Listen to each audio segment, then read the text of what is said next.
Hi, it's Dwyer, gamblersadvisory.com, dwyervip.com. Remember, the opinion you should follow should be your own. Just consider this video to be a second opinion from a complete stranger online.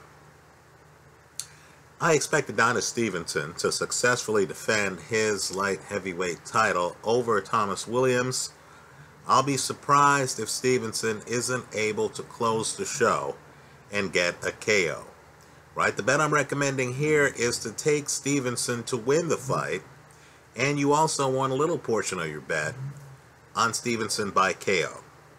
Right, we're going to fly naked. If Thomas Williams pulls off the upset, it'll be a loss for us and a new champion at light heavyweight. Let's talk about it. Now, I have in my favorites folder here on YouTube 2 fights you need to see. Right, there's Thomas Williams against Edwin Rodriguez. That's his last fight. The second round is a classic that has to be seen to be believed. Right? Let's just say that in that second round, it's a shootout. No one wants to leave the pocket. The bullets keep flying. Back foot, what's that? Right? Williams takes huge shots. He doesn't get there first. He just gets there last. Right? Williams is a southpaw. He has a lethal left hook. Right? He throws it. It hits Rodriguez right before the round ends.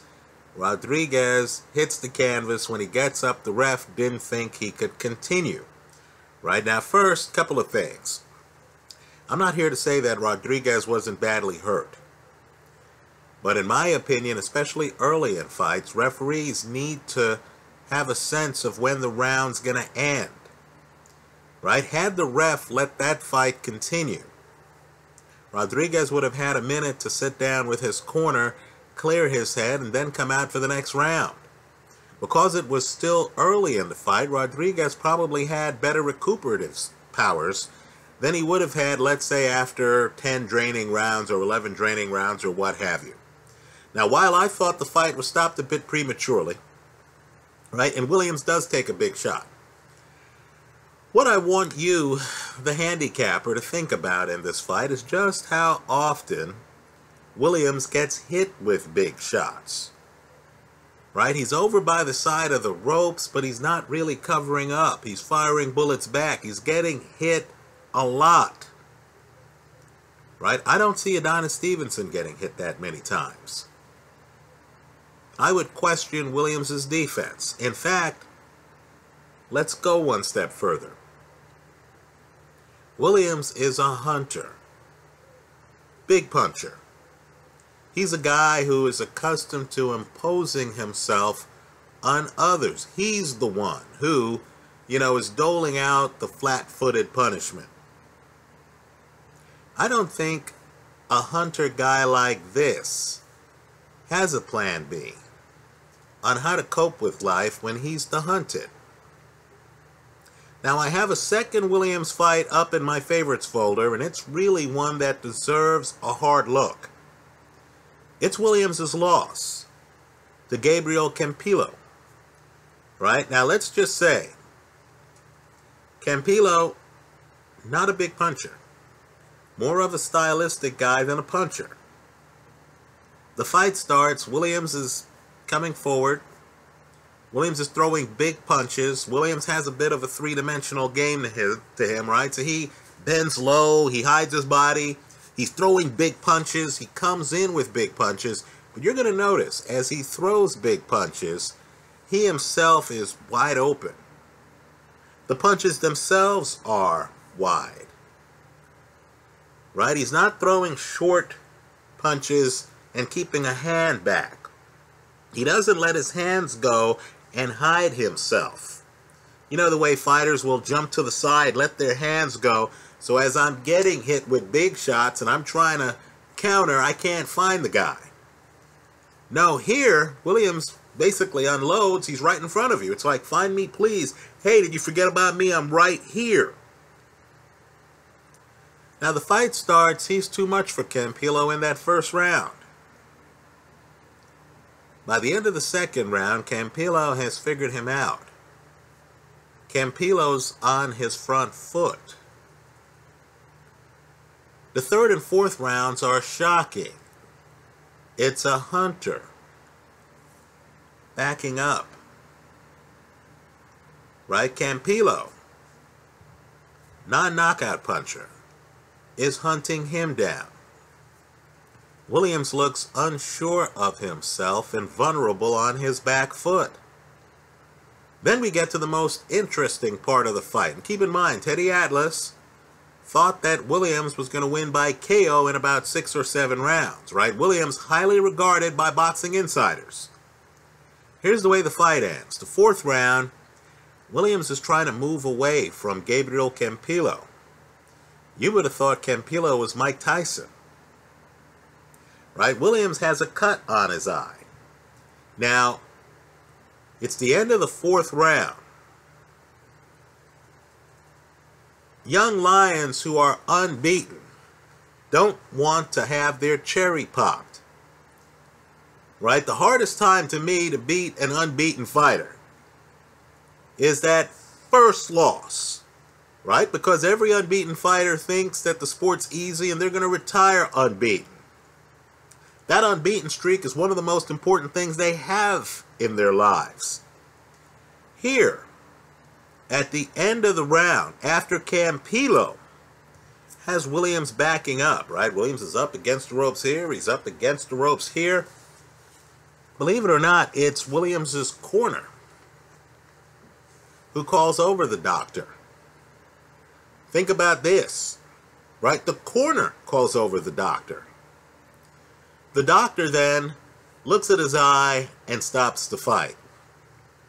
This is the opposite of the Rocky movie, where Stallone can't see. He's fighting Apollo Creed. And Stallone says, "Cut me, Mick, cut me."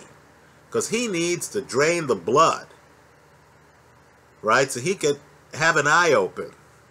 So he could try to take the heavyweight title, right? Whatever he has, he's going to leave it in the ring.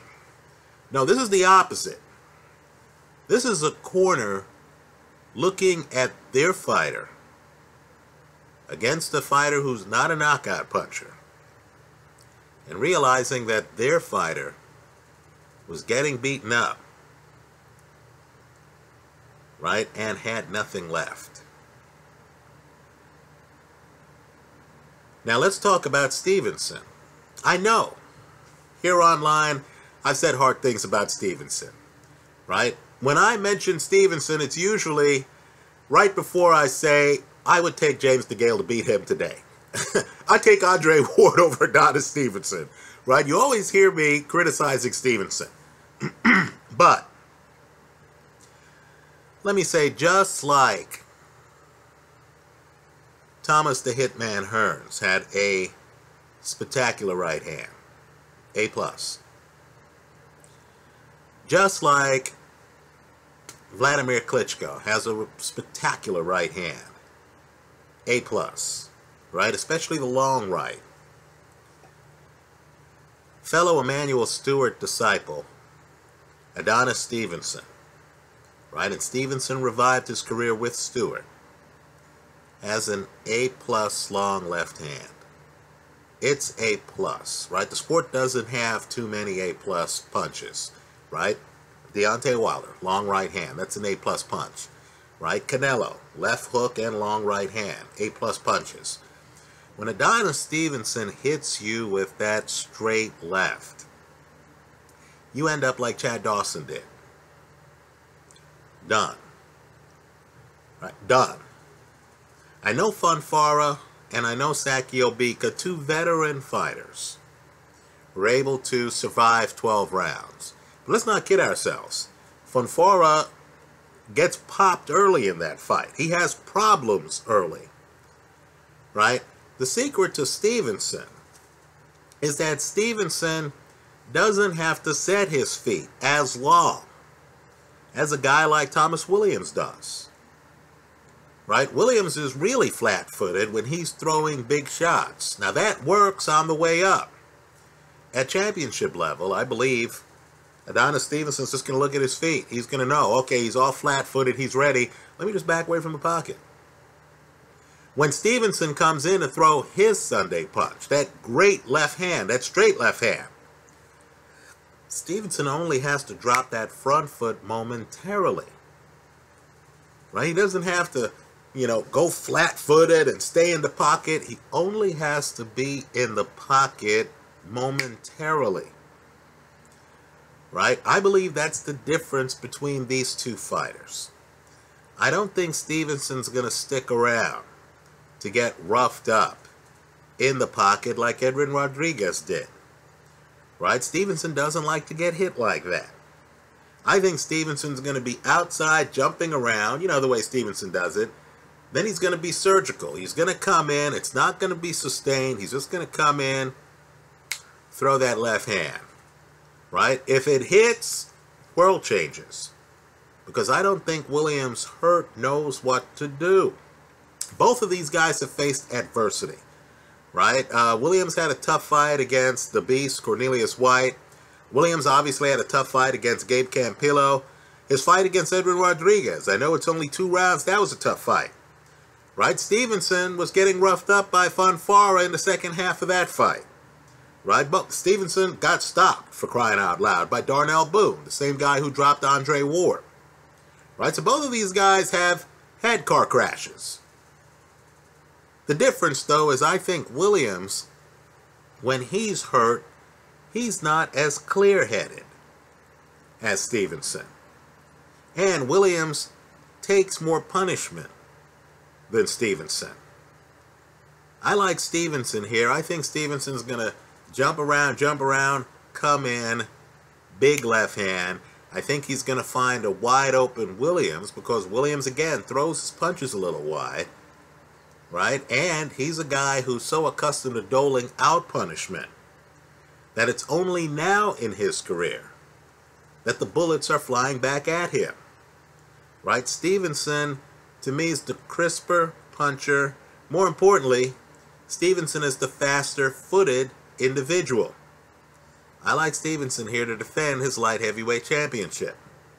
Let me hear from you.